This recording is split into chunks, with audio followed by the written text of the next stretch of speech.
Egipto, más allá de las pirámides.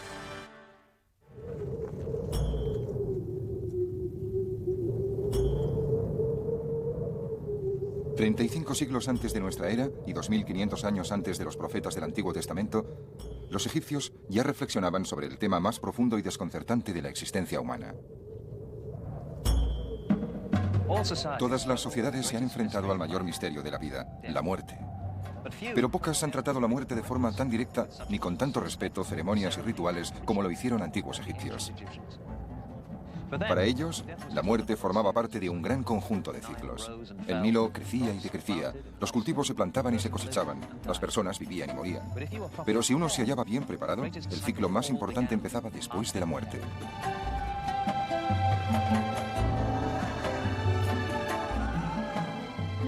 Desde los tiempos más remotos, los egipcios creyeron en la vida después de la muerte, en una existencia que duraría toda la eternidad. Para ellos, la muerte era una simple transición. En el antiguo Egipto, la muerte estaba siempre presente porque no suponía el final definitivo que representa para nosotros. Era un simple cambio de estado. Creían que iban a seguir viviendo en el más allá y que su espíritu, su fuerza vital y su personalidad serían capaces de superar el trauma de la muerte y pasar a la otra vida.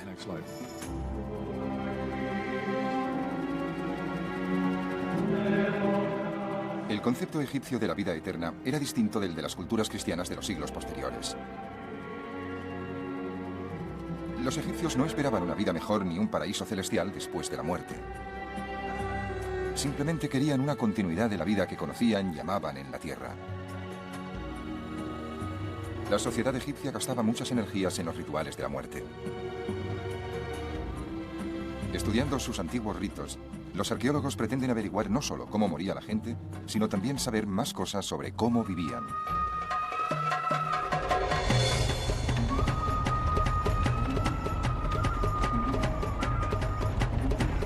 ¿Cómo se acepta la muerte?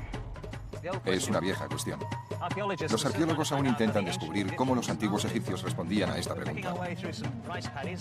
Nos dirigimos a través de los arrozales del delta del Nilo hacia un yacimiento de época muy temprana. Se trata de un cementerio del Imperio Antiguo que data de hace 4500 años. En él, el egiptólogo holandés Willem van Haarlem dirige una misión arqueológica internacional. Si no se nos rompe un eje por el camino, pronto estaremos allí.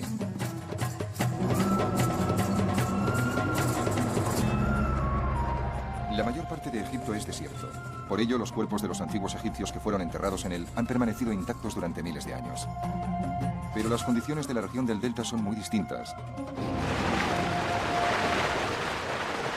Aquí, los diversos brazos del Nilo alimentan un nivel freático muy cercano a la superficie, lo que hace que la mayoría de cuerpos enterrados en el barro del delta se descompongan fácilmente. Me he reunido con Willem van Haarlem en el antiguo cementerio que está excavando en la región del delta. Para arqueólogos como Van Haarlem, es un lugar frustrante para ir en busca del pasado. Pero tuve la suerte de llegar un día en el que iban a sacar un cuerpo de una tumba muy antigua para poder estudiarlo. Willem me presentó a Alexei Kol, un especialista ruso en huesos humanos. ¿Qué has descubierto aquí, Alexei? ¿De qué sexo era este esqueleto? Sabemos que era un hombre de entre 25 y 35 años. No observamos ninguna enfermedad en los huesos. ¿Se trataba entonces de una persona sana? Sí, eso parece. Aquí tenemos las piernas. ¿Y esto es la pelvis? Sí, piernas, pelvis. Aquí se ven los brazos. ¿Son las costillas? Sí, las costillas. ¿Esto es el cráneo? Sí, el cráneo. Y esto es la mandíbula, con los dientes. Y aquí hay 13 cuentas de collar. Es un esqueleto muy antiguo. En términos generales, data del 2500 al 2000 antes de nuestra era. Tiene, pues, entre 4000 y 4500 años de antigüedad. Hasta en este austero enterramiento se ven ofrendas que indican que ya en esta temprana época se creía en la otra vida y en el lugar a donde las personas iban después de la muerte. Sin duda alguna, estas vasijas tal vez contenían comida. En otros enterramientos hemos encontrado espinas de pescado en las vasijas. Debía ser pescado conservado en sal o algo parecido. Así que hoy os llevaréis los huesos y tal vez las vasijas con las ofrendas. Sí. Y si quieres, nos puedes ayudar recogiendo algunas cuentas. Muy bien, vale. No se enterraba a ningún egipcio sin prepararlo para la otra vida. A este hombre lo mandaron a la eternidad con un collar.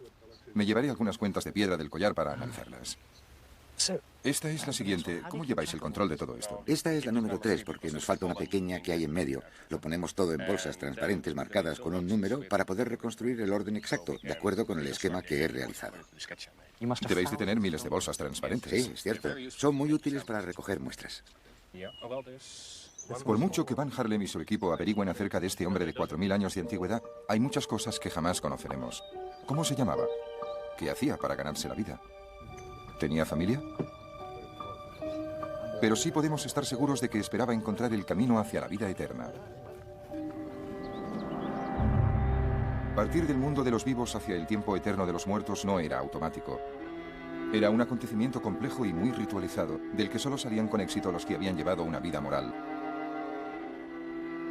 Y aún así, tenían que estar preparados para superar muchos obstáculos. El paso al más allá ocurría en una región llamada el mundo subterráneo. El gran dios Osiris presidía este misterioso reino. El espíritu del muerto era llevado ante Osiris y un tribunal formado por 42 jueces. Estos le hacían una serie de preguntas sobre su vida en forma de complejos acertijos. Responder de forma correcta a ellos era vital para llegar a la otra vida. Debía pasar una prueba ritual antes de entrar en la otra vida. Era un juicio sobre sus valores éticos y morales. Servía para obtener poderes mágicos en la otra vida que le ayudarían a superar los muchos peligros allí existentes. La parte más importante de esta prueba se conocía como el peso de las almas. En esta ceremonia se pesaba el corazón del difunto y como contrapeso se ponía una pluma. Si el corazón estaba en equilibrio con la pluma, la persona podía entrar en la vida eterna. Al tener que superar tantas pruebas, era natural que los antiguos egipcios buscaran ayuda. Mientras el cuerpo era momificado y recibía sepultura, el espíritu hacía su gran viaje por el mundo subterráneo con la esperanza de volver a nacer en la otra vida. Había planos y guías para realizar este viaje. Se los conoce como el libro de los muertos. En las paredes de todas las tumbas encontramos fragmentos de este libro en los que se daban instrucciones a los espíritus que habían partido. A veces, estos textos funerarios llegaban al extremo de describir cómo era la otra vida y dar un plano de las rutas para llegar a ella. Y eso era muy importante, porque estas rutas eran muy peligrosas. A los que no conseguían pasar la difícil prueba de entrar en la otra vida, les esperaba la mayor de las pesadillas para un egipcio. Los que no eran aptos eran enviados a unos hoyos infernales en los que recibían tortura. Aquellos que no conseguían pasar la prueba eran presa de la gran bestia Amid, que se comía a los muertos. Para unas personas que amaban tanto su tierra y la vida que en ella habían llevado, tal vez su mayor temor era pensar que podían pasar a la eternidad sin su querido Egipto.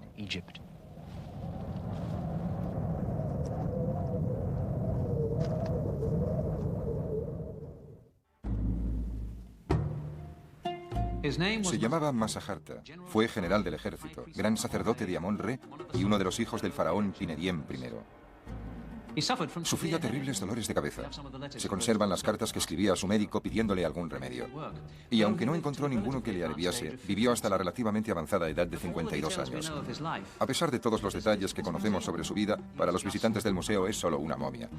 Desde los griegos y los romanos hasta los guionistas de Hollywood, ningún otro aspecto de la vida egipcia ha fascinado tanto al mundo como la momificación. Y aquí tenemos un ejemplo muy claro, lo que significa que por lo que concierne a Masajarta, aún está vivo.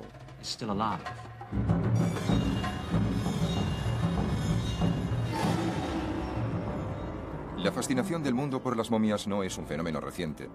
A Napoleón le intrigaron cuando invadió Egipto en 1798. Los primeros arqueólogos estaban obsesionados con estos cuerpos conservados. Más que en el oro, concentraban sus esfuerzos en la búsqueda de momias.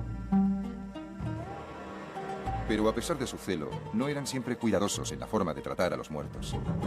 El resultado fue una mala comprensión del significado de la momificación y de cómo se realizaba esta práctica excepcional.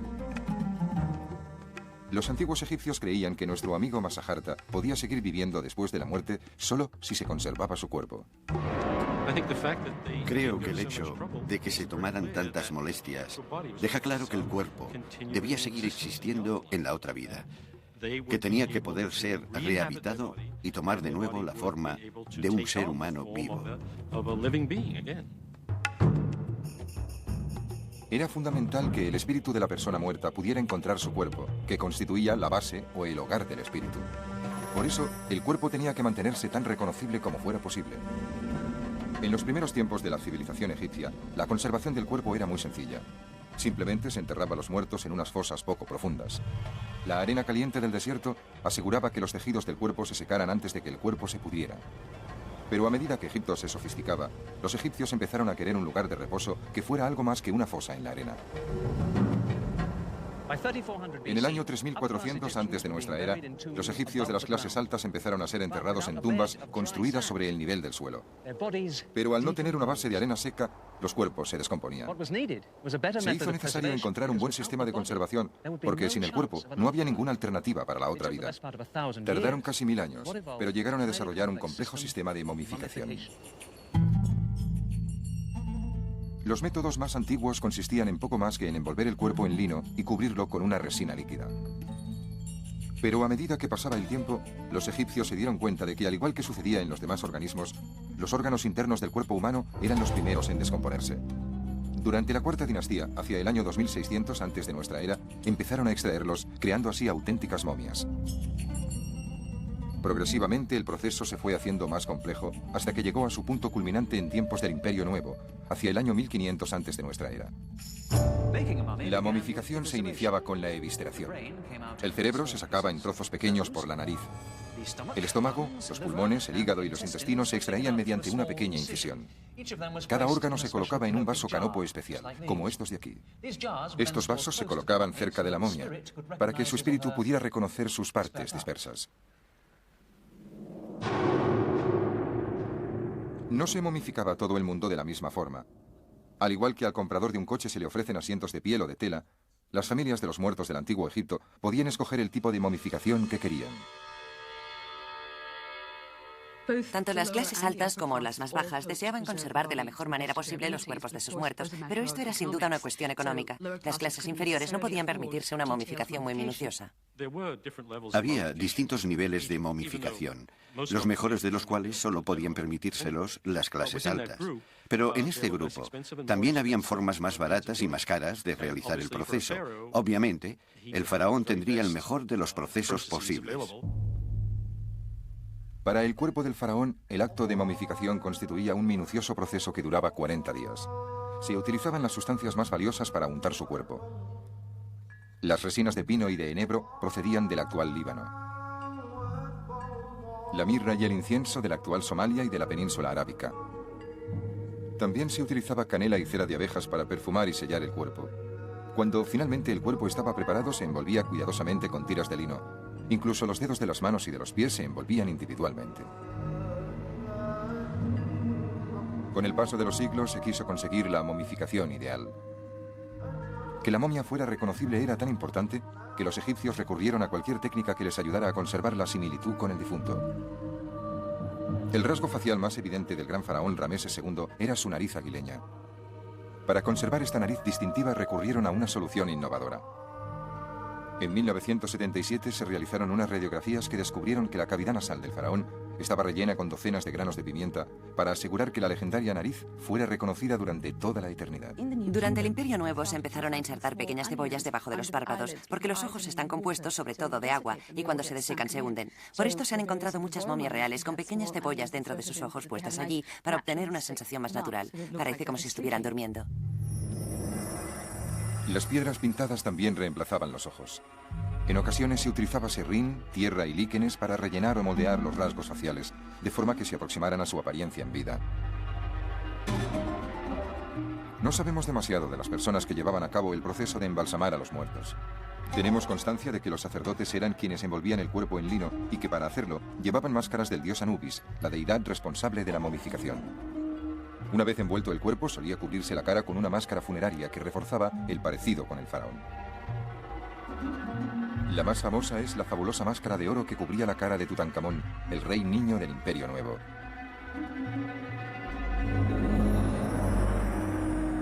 Casi todos los expertos coinciden en afirmar que cuando los romanos ocuparon Egipto en el siglo I antes de nuestra era, los niveles de momificación habían cambiado.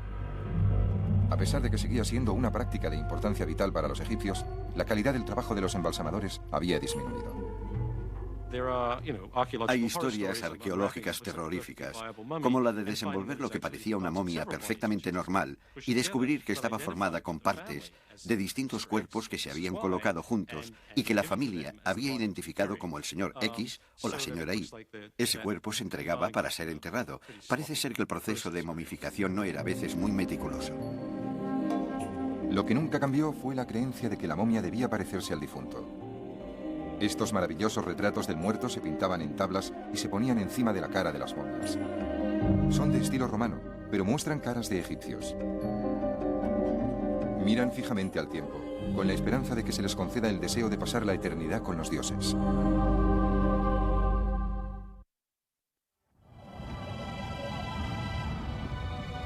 El proceso de momificación evolucionó lentamente, así como el lugar escogido por los egipcios para enterrar a sus seres queridos.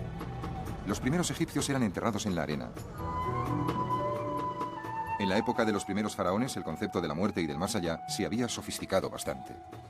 Por eso los egipcios empezaron a buscar mejores sistemas para enterrar a los muertos.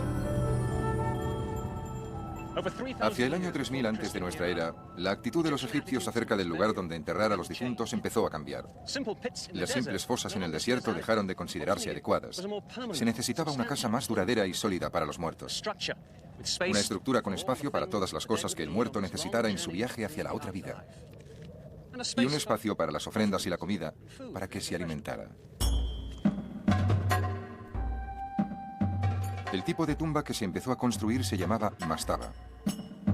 Al principio se trataba de una simple estructura rectangular con una única sala funeraria. Las agrupaciones de mastabas se convertirían en ciudades de los muertos.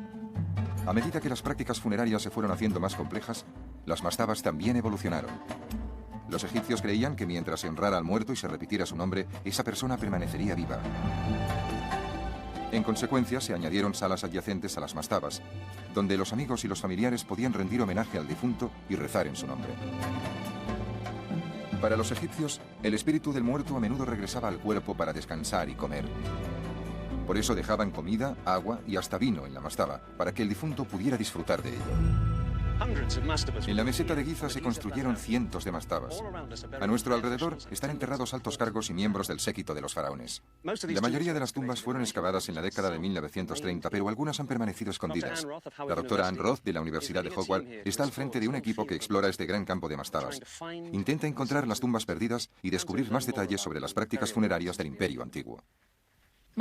Las mastabas se construyeron en el Imperio Antiguo, incluso en épocas más tempranas, como una especie de montículo artificial que cubría el cuerpo del difunto. Ahora regresamos a algunas tumbas que se excavaron al final de la década de 1930. En un estudio más exhaustivo, nos gustaría poder seguir el rastro de aquellos que las construyeron, de las personas a las que pertenecieron y de quienes trabajaron aquí, como los sacerdotes, y reconstruir de este modo la vida del cementerio. ¿Esta es una de las mastabas que se vuelve a excavar? No, esa no, es aquella de ahí. Brad tardó un par de días para descubrir que esta mastaba se había desplomado encima de esta otra. Cuando empezó a limpiar la superficie que ahora presenta la mastaba, encontró una sala funeraria y luego otra. En realidad esto es bastante insólito porque no parece que tengan ningún hueco encima. Aún no sabemos cómo entraban en ellas. Quizás enterraron primero los cuerpos en esta y luego construyeron la otra mastaba encima. Has estado muy ocupado, Brad. Dime qué has descubierto. Cuando abrimos la sala, encontramos la parte superior de un cráneo. Por ello supimos que aquí se había celebrado un enterramiento. Parece que era una mujer bastante joven, de unos 18 años. Podemos decirlo porque los huesos no están completamente fusionados. A medida que crecemos, los huesos cambian. Este enterramiento es solo uno de los dos que creemos que hay en la tumba. Mientras buscábamos el hueco de entrada, encontramos el segundo. Creo que estás a punto de abrirlo, ¿no? Efectivamente, esta parte está ya parcialmente excavada, pero en este otro lado es probable que encontremos un enterramiento completo. Es extraordinario. ¿Puedo mirar? Alison, tenemos otro cuerpo. ¿Ves algo allá abajo? Veo un cráneo y también una tibia o un hueso de la pierna. Sí, es un hueso de la pierna. ¿Qué vas a hacer para extraer este esqueleto? Tendré que quitarle el polvo y procurar hacerlo con cuidado para no mover los huesos. El problema de estas tumbas es que son muy pequeñas. Parece que no está intacta. Seguro que no lo está. Posiblemente es una mujer. Los huesos son bastante pequeños. Sin duda es adulta. Muy bien, tendremos que excavar y descubrir quién era. Esto es fantástico, tenemos otro cuerpo. Sacar cuerpos a la luz tiene algo de profanación, ya que se trata de restos humanos. Tenemos que recordarlo constantemente y tratarlos con mucho respeto. Encontramos un cuerpo que tenía las manos detrás de la cabeza y ésta descansaba sobre una pequeña almohada de piedra. Eso dice mucho sobre su personalidad y nos sentimos realmente unidos a las personas de este antiguo pueblo que están enterradas en estas tumbas. Este es el cráneo de alguien que murió hace 4.400 años. Tenía entre 30 y 39 años de edad, tal vez 35. Morir a esa edad no era nada extraño. Es un caso interesante. Presenta un absceso dental muy activo. Aquí se puede ver el absceso. Está en el primer molar izquierdo. También hay 2 caries aquí, probablemente muy dolorosas, que tal vez estuvieron relacionadas con su muerte. Es posible morir de un absceso dental si no se trata. Los egipcios tenían una tasa muy alta de desgaste dental porque molían el grano con ruedas de molino de piedra, lo que hacía que la harina contuviera mucha arenilla. También había mucho polvo ambiental. Comer durante toda la vida un pan así era como masticar papel de lija. Con su trabajo, Ann Roth y sus colegas pueden ofrecer a los antiguos egipcios que estudian la vida eterna que ellos tanto deseaban. Espero que les alarguemos la vida al estudiarlos y que podamos contar algo sobre su vida, porque los antiguos egipcios creían que una parte de nuestra alma estaba formada por lo que los otros sabían de ti. Así, al establecer esta conexión con los muertos, esperamos reparar cualquier falta de respeto que podamos cometer con sus huesos. Los huesos que había en estas mastabas de Giza pertenecían a personas corrientes, de clase media. Pero hasta a los faraones les llegaba la muerte. Los egipcios creían que cuando su rey fallecía, se unía al gran dios Re para conducir eternamente el sol a través del cielo en una nave celestial.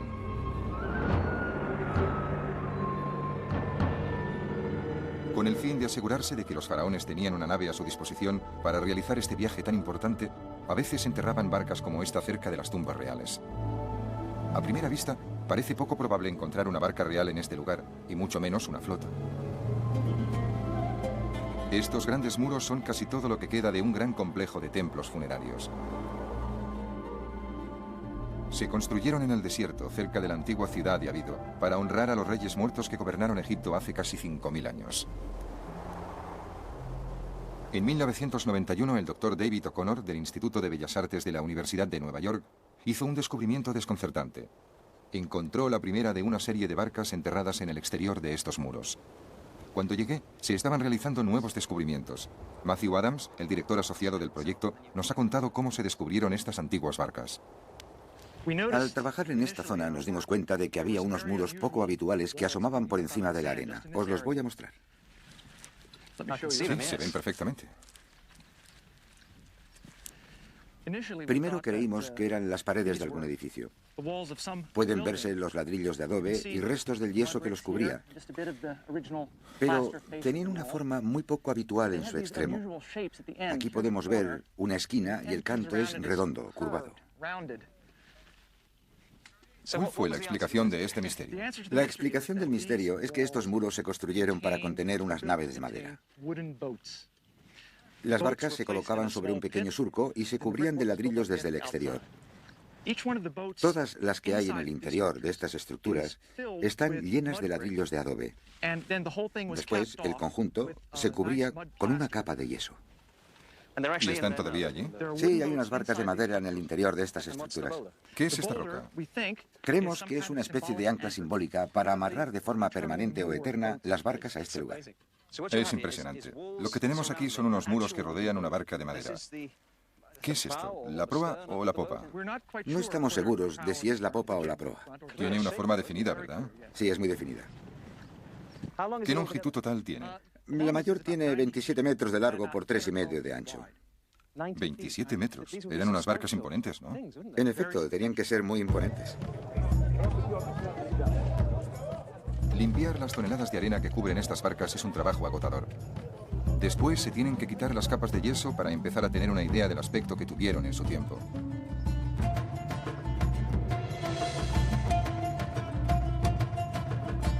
Cuando se quite la arena, será posible descubrir las tablas de madera de estas largas y estrechas naves que se colocaron aquí hace 5.000 años. Increíble.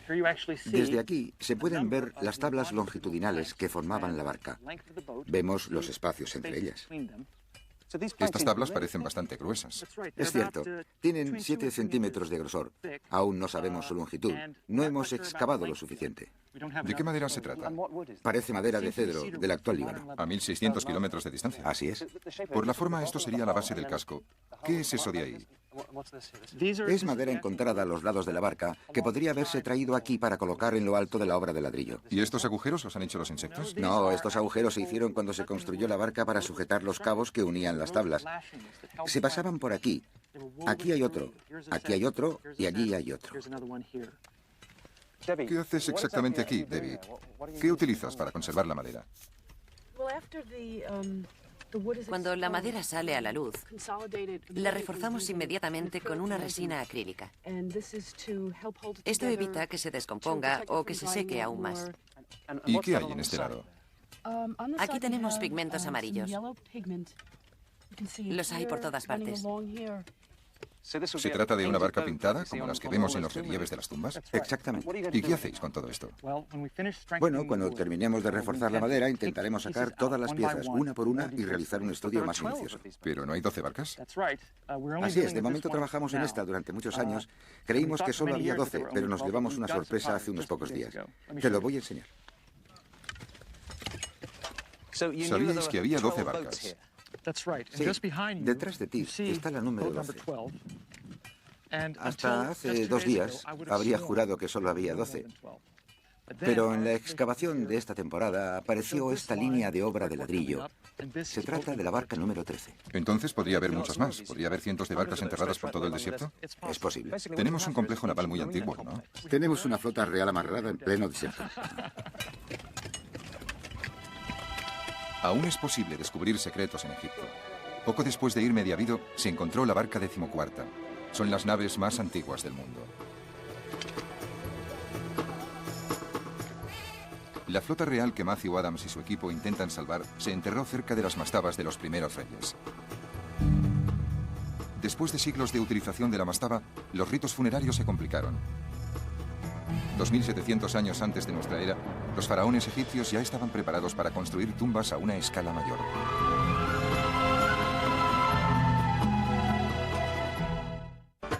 Durante siglos la mastaba había cubierto las necesidades de los muertos, pero a medida que el imperio antiguo avanzaba, Egipto llegaba a su momento de mayor prosperidad. Entonces los faraones necesitaron algo más, no solo una tumba, sino un monumento dedicado a su propia grandeza.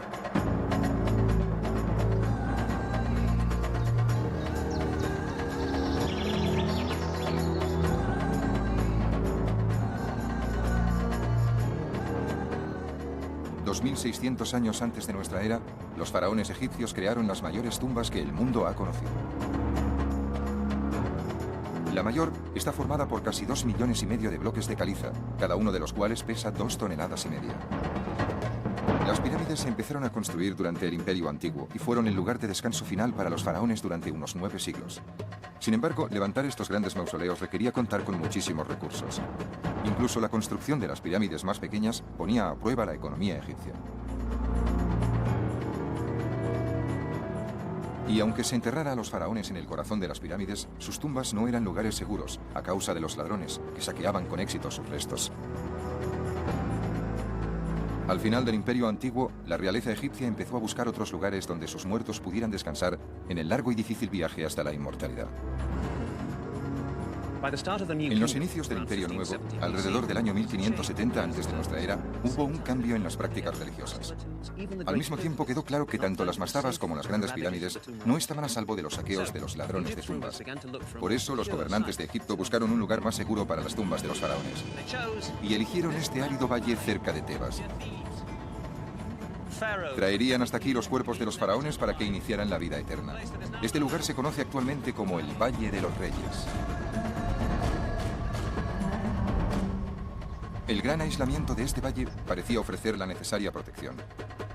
Habitualmente la construcción de la tumba del faraón se iniciaba inmediatamente después de que accediera al trono. Primero, unos obreros excavaban grandes salas en las montañas de piedra caliza. Otros cubrían las paredes con relieves y pinturas. Y otros transcribían en las tumbas los textos adecuados para asegurar que el rey superara el viaje por el mundo subterráneo. Los textos antiguos dicen que cuando tenía lugar la muerte del rey, se añadían a la tumba elaborados adornos y decoraciones finales hechos a toda prisa.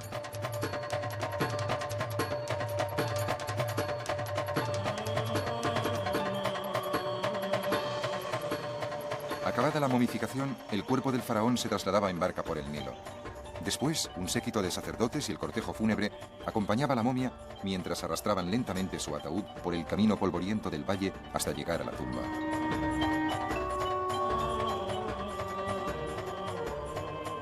Los rituales y ceremonias de traslado del cuerpo momificado del faraón desde las orillas del Nilo hasta aquí, la entrada de la tumba, duraban varios días. Desde el día en que moría el faraón, había una actividad frenética para preparar este lugar. Por último, empezaría el acto final de la vida del rey. El olor a incienso y el sonido de los salmos llenaban el aire. Los sacerdotes encabezaban la procesión en el interior de la tumba, seguidos por el séquito fúnebre de la familia real. Al final, la procesión llegaba hasta este lugar, la cámara funeraria, en el corazón de la tumba. La momia era introducida en el sarcófago. Se salmodiaban las últimas oraciones rituales y se ponía en su sitio la pesada tapa. El séquito fúnebre regresaba a la tierra de los vivos y se dejaba al faraón en su nueva casa de la otra vida. Durante más de 5 siglos, los faraones del Imperio Nuevo que fueron enterrados en este valle gobernaron un país en la cumbre de su grandeza e influencia. Sin embargo, en el año 1000 antes de nuestra era, el poder de Egipto y de sus reyes había empezado a decaer. Otras culturas más poderosas ocuparon el lugar preeminente de Egipto en el Próximo Oriente y acabaron por instalarse en su propio territorio. Los persas, los griegos y finalmente los romanos controlaron la tierra de los faraones. Pero por raro que parezca, ningún invasor impuso su religión. Los egipcios siguieron adorando a los dioses de la antigüedad y su actitud hacia los muertos permaneció inalterable, como demuestra de forma espectacular un reciente descubrimiento.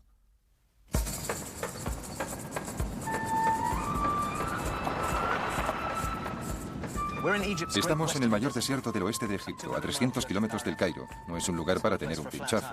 En el exterior hay una temperatura de 47 grados. Contemplando este lugar, parece imposible que pueda existir algo entre esta zona y la frontera con Libia, a excepción de calor, piedras y arena. Pero no es así. Hay ciertos lugares donde las depresiones del suelo desértico consiguen llegar hasta grandes suministros de agua. El resultado son 5 oasis exuberantes. Nos dirigimos a uno de ellos, el de Bajarilla, en el que el arqueólogo egipcio Zahi Hawass supervisa los trabajos de un increíble descubrimiento. Cuando Egipto pasó a formar parte del Imperio Romano, este gran oasis de Bajarilla era una próspera comunidad de 10.000 personas. En el siglo V antes de nuestra era, el oasis era famoso por sus dátiles y su vino. Hoy lo es por el accidente que tuvo un asno. En 1996, un obrero guiaba a su asno por el oasis de Bajarilla. De pronto, la pata del animal se hundió en la superficie del desierto. Había un agujero. El hombre miró en su interior y vio muchísimas momias. Eran las primeras de lo que se convertiría en el mayor escondrijo de momias jamás encontrado. Casi 4.000 años después de que empezara el ritual de momificación, estas momias presentan un aspecto algo distinto a los ejemplos más antiguos. La mayoría no tienen sarcófago. En cambio, llevan la cara recubierta con una máscara de un material parecido al papel maché, llamado cartonaje. Sin embargo, muestran que no había cambiado la importancia que los egipcios daban a la preservación del cuerpo. El cartonaje dorado de estas máscaras ha dado nombre a este lugar: el Valle de las Momias Doradas. El doctor Zahi Hawass, del Consejo Superior Egipcio de Antigüedades, está al frente de la excavación de estas tumbas. Me ha contado el trabajo que han realizado hasta ahora. ¿Qué tumba es esta? Es la última tumba que hemos descubierto en el Valle de las Momias Doradas. Solo en ella hemos encontrado 41 momias. Es extraordinario. Jamás he visto tantas momias juntas. Lo interesante de las momias halladas aquí es que las hay de 3 tipos distintos. Esta de aquí tiene la cara cubierta de oro. mientras que esa otra solo está envuelta con lino. Tienen una forma muy bella. Sí. Y esta momia está cubierta de un cartonaje en el que podemos ver pinturas con escenas de dioses y diosas. Mira a este niño. Nos llevamos a un niño así para hacerle una radiografía, pero este, creo, es un niño que tendría una edad de 2 años como máximo. Es precioso. Y está muy bien conservado. Por eso creo que no es correcto afirmar que la momificación se deterioró durante la época romana. Eso no es cierto. Está en muy buen estado de conservación. Creo que la momia que está ahí, este hombre, podría ser la del cabeza de familia. Porque está en el centro. Sí, está situada en el centro de la sala y la colocaron en una especie de nivel superior. Por eso creo que es el cabeza de familia. Es muy conmovedor ver a toda una familia enterrada así. Sí. ¿Sucede lo mismo en otras tumbas? Cada momia es distinta de cualquier otra y nos cuenta una historia diferente. Vamos.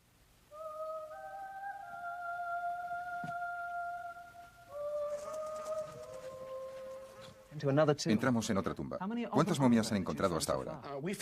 Hasta este momento, contando todas las tumbas, hemos encontrado 207 momias. En esta sección, si miramos bien esta momia, veremos los ojos incrustados. Es excepcional. Es muy bonita con el oro y el cartonaje. ¿Se trataba de una persona rica? Si la momia tenía oro, es que la persona era rica. Y esto es yeso, ¿no? Sí, me parece que es la de una novia. Murió antes de casarse y creo que su familia le puso maquillaje en los labios y en las mejillas para que pudiera casarse en la otra vida. ¿Y cuántas tumbas más como esta cree que encontrará? Creo que pasaré el resto de mi vida excavando, descubriendo los secretos de las tumbas y muchas historias sobre la vida de estas personas. Ya he dicho muchas veces que al menos descubriremos 10.000 momias. Por eso le llamo el Valle de las Momias Doradas. Es fácil pensar que la momificación solo afectaba a los grandes faraones. Sus tumbas han llamado mucho la atención y han costado mucho esfuerzo a los arqueólogos. Pero en las tumbas de Bajarilla no hay miembros de la realeza, sino personas corrientes. Un padre enterrado con su hijo sobre el pecho. Una mujer que mira la momia del hombre al que amó.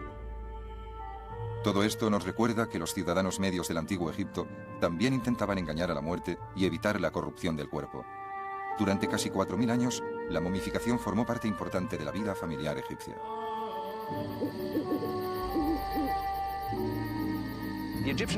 El dolor familiar egipcio ante la muerte de un ser querido era tan auténtico como el nuestro. Mientras lloraban al muerto, sabían que el difunto estaba en ese mismo momento luchando para sobrevivir en el gran viaje hacia el mundo subterráneo. Al mismo tiempo, la familia debía emprender una serie de rituales y celebraciones, y debían momificar el cuerpo para que recibiera al espíritu después de la muerte. Esto representaba un gran esfuerzo y un enorme gasto para todas las familias. ¿Por qué lo hacían? No se trataba de una obsesión morbosa, lo hacían porque les importaba el difunto. La momificación era un gran acto de amor. Creían sin duda que la muerte no era el fin de la vida, sino el inicio de la eternidad.